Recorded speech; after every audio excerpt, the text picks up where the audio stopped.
Ware kam, ware kam da tarihi ba mulkin wanga baka haihuwa. Mulkin Buhari mai an koma saran dan shiga buhu. Ka buhu. Kai jama'a. An ebo ya Qur'ani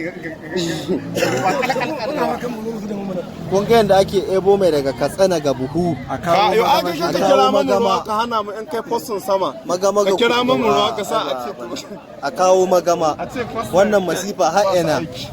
Mai ne gashi na koma kama abin nan. ware kam, ware kam da Tarihi ba mulkin wanga baka haihuwa. Mulkin Buhari mai an koma saran dan shiga buhu. Ka buhu. Kai jama'a. an ebo ya Qur'ani Kun ga yadda ake ebo mai daga Katsina ga buhu. A kawo yo aka magama ka kira mu ruwa ka hana mu in kai postin sama Magama ka ga kira mu kudu. ruwa ka sa a ce A kawo magama. a ce postin Wannan masifa har ina. Mai ne gashi na koma kama abin nan.